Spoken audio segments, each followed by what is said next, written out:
Graças a Deus, eu estou voltando aqui de novo. Acho que aconteceu alguma coisa, eu não sei se é com o meu celular, porque eu sei que eu gravei, mas quando eu tento rever, eu não consigo, nem no meu e nem em nenhum outro celular. Aí eu não sei até que ponto vocês estão conseguindo assistir aí. Eu vou estar fazendo essa regravação, vou estar fazendo de novo, mas como um teste, né? Depois eu devo descartar um ou outro. O tema é reteté, mover do espírito ou emocionalismo. Definição de reteté, segundo alguns estudiosos. Reteté é uma manifestação física praticada durante outros ou durante cultos religiosos, principalmente os que estão ligados com as igrejas neopentecostais no Brasil. O reteté consiste em demonstração de emoções de modo exagerado, que de acordo com os seus praticantes são manifestações do Espírito Santo de Deus. Este termo não possui uma origem etimológica conhecida, no entanto está relacionado com algazarra, bagunça, barulho ou festa e etc. Né? Mais uma vez eu estou regravando porque eu acho que aconteceu alguma coisa, pelo menos eu não estou conseguindo ver o outro vídeo, né? Ele trava, ele está travando.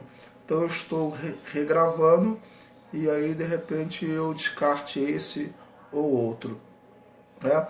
Há quem diga que o próprio fundador das Assembleias de Deus, Gunnar Wing, chamou o movimento de baixo espiritismo. Lá pelo ano de 1963, se eu não me engano, ele foi chamado, não, 43, ele foi chamado para ver um mover desse. E aí ele discerniu, alguns dizem, alguns estudiosos dizem, que na verdade não, é, não tinha nada a ver com o mover do Espírito, com a unção do Espírito.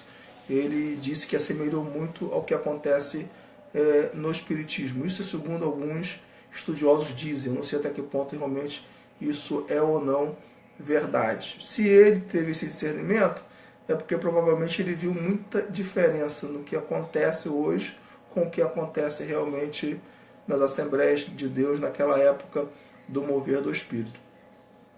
Embora alguns digam que o termo reteté advém da África, dos cultos ubandistas e espíritas daquela região, pesquisas indicam que é um termo unicamente utilizado no Brasil. Não é? Ou seja, tem muita gente que diz que, na verdade, esse termo reteté ele veio da África, das religiões ubandistas, dos cultos africanos naquela época. Né? Mas os teólogos dizem que, na verdade, esse termo reteté ele é brasileiro, ele não vem de outra nação. Então, provavelmente, esse termo reteté surgiu devido a uma brincadeira, né, com relação às línguas estranhas, ou até mesmo pelos próprios tradicionais, de uma maneira jocosa e sarcástica, se referindo àqueles movimentos que acontecem nas igrejas neopentecostais de Rodopio e por aí vai. Eu estou de novo reprisando e fazendo outro, porque eu acho que deu algum erro no primeiro. Eu vou ver como é que vai ficar esse ou o outro. Se o outro realmente eu conseguir fazer, eu vou descartar um ou outro. Eu estou avisando aqui, porque eu sei que já tem pessoas assistindo. Mas a Bíblia respalda o reteté, ou seja, essa movimentação, né? Esse mover que muitos chamam de bizarrices, de esquisitices, de emocionalismo, a Bíblia respalda isso? Eu posso dizer sim e não, mas não do que sim. E aí eu vou entrar dentro desse mérito. Né? Por que a Bíblia, em tese, parece dizer que existe de fato alguma manifestação sobrenatural quando o Espírito Santo desce? Porque há alguns textos que dá essa ideia de que quando o Espírito Santo vem com força, com profusão, quando ele toma uma pessoa, acontecem algumas coisas fisicamente que não são muito comuns. Por exemplo, o texto de 1 Samuel capítulo 10, versículo de 1 a 6, diz assim: Então Samuel apanhou um jarro de óleo, derramou-o sobre a cabeça de Saul e o beijou, dizendo: O Senhor o tem ungido como líder da herança dele. Hoje, quando você partir, encontrará 2 homens perto do túmulo de Raquel em Zilza, na fronteira de Benjamim.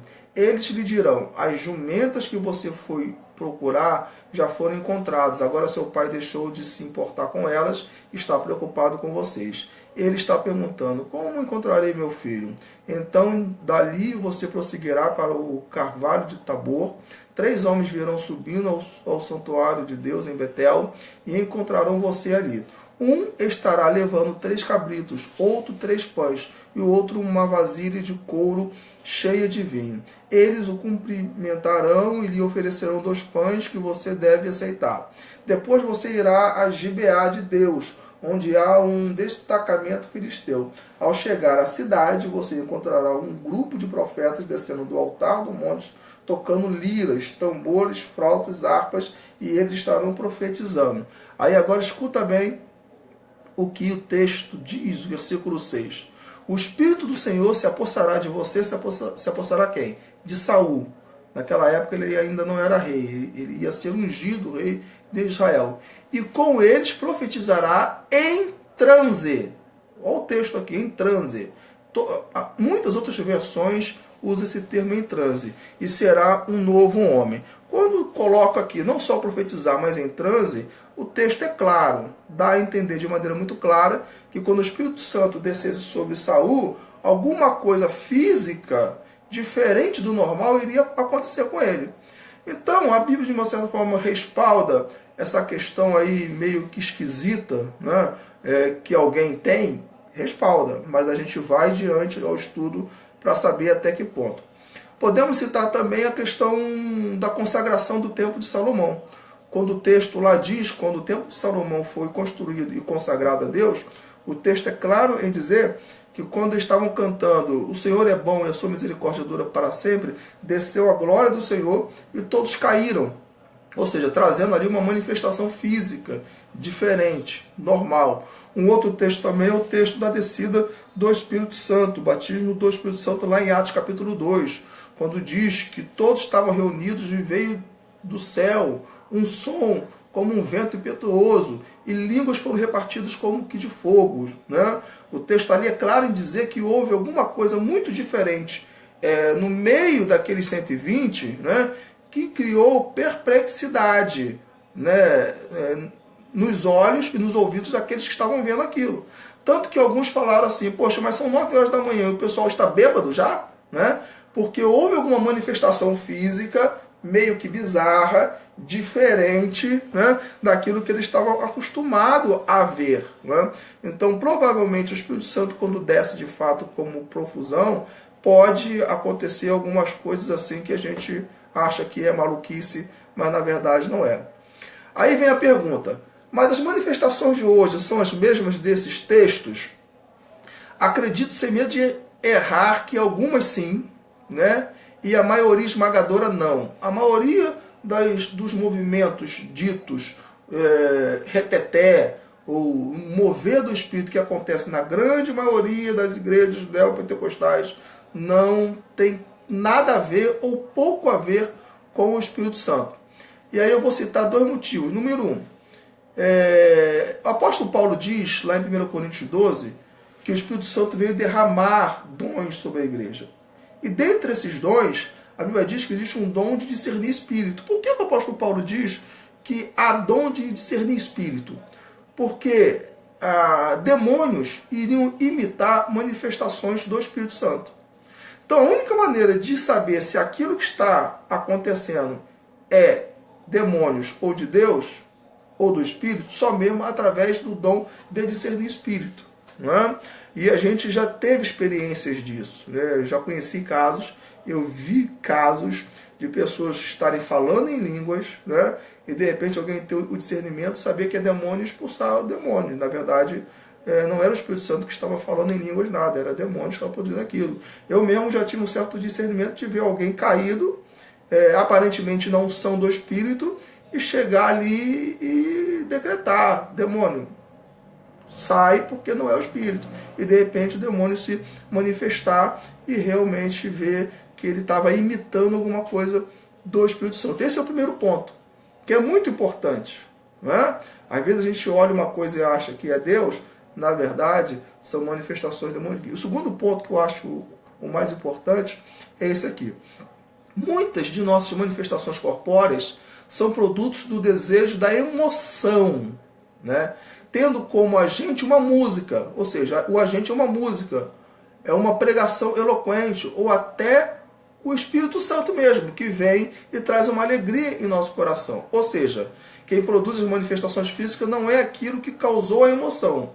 Aquilo causa a emoção e a emoção acaba causando a suposta manifestação espiritual, né? Ou seja, o rodopiar, o sapatear, o dançar, né? O fazer algumas coisas bizarras, na verdade não é algo direto do espírito, né? É alguma coisa que produziu emoção em nós, e aí pode ser uma pregação muito forte, muito eloquente, pode ser uma música que toca no nosso coração, e até mesmo a própria presença do Espírito Santo que produz a emoção, e essa emoção vai gerar em nós choro, alegria, dança e por aí vai. A presença de Deus pode ser em nós tão forte que o nosso corpo se manifesta de forma como nós achamos que deve ser manifestada, com danças, gritos, cânticos, risos, etc. É importante entender isso. Por que é importante? Porque às vezes nós atribuímos aquele gesto físico como se fosse o espírito a produzir. Tem que separar isso. Entendeu?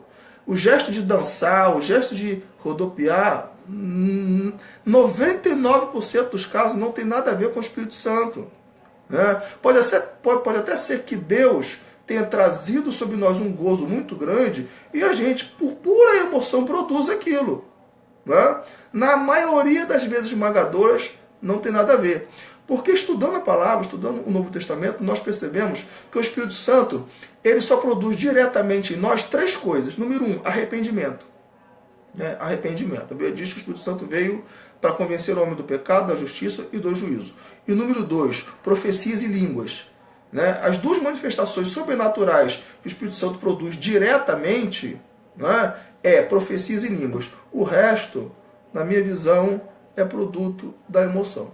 O resto, como cair no espírito, unção do riso, danças frenéticas, etc., são produtos da nossa mente em ebulição emocional ou espiritual. Eu quero contar uma experiência aqui no ano de 1992. Eu nem sabia que existia essa questão de unção do riso. Né? Eu não tinha nenhum conhecimento disso. Naquela época, esse modismo ainda não tinha chegado no Brasil. Eu tinha 3 anos, mais ou menos, de novo convertido. Eu orava muito, eu buscava muito a Deus, eu jejuava muito. Num dia, uma noite, uma madrugada, 1 hora da manhã, 2 horas da manhã, eu estava orando, buscando a Deus. De repente, veio sobre mim uma alegria e um gozo que eu não explicava. Era algo muito forte, muito profundo, inimaginável. E ali eu comecei a rir descontroladamente. Eu sentia vontade de rir e eu ria. Mas eu ria por quê? O Espírito Santo estava produzindo riso? Não. O Espírito Santo estava produzindo gozo. Estava produzindo a emoção. E eu, com aquela alegria toda, estava rindo. Igual quando você assiste o jogo do Flamengo, para quem é flamenguista, ou do Vasco, para quem é vascaíno, e o Vasco ou o Flamengo faz um gol aos 46 minutos do segundo tempo, final de campeonato. O que você vai fazer? Você vai pular, você vai rir, você vai virar cambalhota. Né? Então, quer dizer, a sua emoção produziu aquilo. E na maioria das vezes é isso que acontece. Né?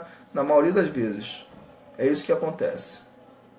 O resto, de uma certa forma, o Espírito Santo pode até ter alguma coisa a ver com essas manifestações, mas não diretamente. Né? Ou seja, o fato dele produzir em nós a alegria pode produzir em nós esses rodopios, essas danças, essas manifestações que muita gente, principalmente no meio tradicional, chama de doideira, de bizarrices, né? De coisas esquisitas. Né? Entretanto, o que acontece hoje é uma verdadeira catarse de massa. Né? Aí eu vou explicar. Ao ver pessoas se manifestando assim, ou seja, freneticamente, né? Se uma tiver, de fato, sendo tocada pelo Espírito, uma só, né? 50 que terão tais manifestações, as estão tendo porque foram influenciados psicologicamente pelo que viram. Isso é fato. Eu vou citar exemplo do homem. O homem, se estiver passando pela rua e ver um outro homem mijando, lá na frente ele vai parar e vai mijar. Por quê? porque psicologicamente ele viu aquilo, ele vai sentir desejo, vontade de mijar. Assim também somos nós. Né? Na maioria das vezes, muitas são as vezes que alguém de fato dentro de um culto desse, cheio de música, né? De repente o Espírito Santo tocou ela profundamente, especificamente. Ela sentiu uma alegria enorme e começou a extravasar a sua emoção com a presença do Espírito. Muitas daquelas que estavam ali, que nem estavam sentindo nada do Espírito Santo, começou a criar uma catarse e a produzir aquilo emocionalmente. Né? E aí, aquela outra pessoa, aquela única pessoa, pode até ser uma manifestação espiritual indireta, mas as outras, na verdade, são manifestações emocionais que, na verdade, aquela produziu nela. Isso a gente vê muito, por exemplo, em psiquiatria. Eu que trabalho em psiquiatria, eu já vi casos, por exemplo, de alunos de salas inteiras terem que ir para um consultório psiquiátrico porque viram alguém tendo uma convulsão epilética e aquela convulsão de epilepsia tocou emocionalmente a todos ali e todos eles começaram a passar mal. Isso pode ser espiritual? Pode, só que se fosse realmente demoníaco, né? Mesmo você dando injeção, mesmo você fazendo alguma coisa mecânica, aquilo ali não ia parar. Imediatamente, quando aqueles jovens começaram a ser tratados, né, como deviam ser tratados, eles pararam com os tremores, né, eles pararam com os seus choros, né, compulsivos, porque a gente sabia que era algo emocional. Existem manifestações espirituais demoníacas que pode atingir, existe. Eu já li casos terríveis assim, né? Em que eles tiveram que chamar pastores e ficar 3, 4, 5 horas expulsando demônios. Né? Mas na maioria dos casos são de fato catarses emocionais e psicológicas que acontecem. Terminando. Creio que as manifestações que são de fato do Espírito Santo não são constantes na história e nem na igreja. Eles acontecem, mas período, né? Depois desse período ele refreia, né? E aí não tem mais ou tem muito esporadicamente. Elas podem se manifestar com uma constância temporária, mas à medida que a igreja vai se distanciando da santidade e da pureza do Evangelho, sai o Espírito e fica o emocionalismo. Né? Ou seja, às vezes acontece de Deus vir com avivamento, aquele avivamento fica por um tempo, né? O Espírito Santo acaba não produzindo mais aquele avivamento, mas a igreja acaba produzindo por conta própria, através de emoção pura, de musicoterapia, de pregações eloquentes, aquilo que o Espírito Santo não produz mais. E isso a gente vê na grande maioria das igrejas neopentecostais. São raras as igrejas que de fato ainda continuam tendo a unção do Espírito produzindo aquela manifestação. Quis fazer esse segundo vídeo porque eu não sei se o outro realmente eu consegui fazer da maneira como eu queria. Se realmente ele foi, eu vou descartar esse e deixar o outro. Entendeu? Graça e paz. Deus abençoe a todos. Amém.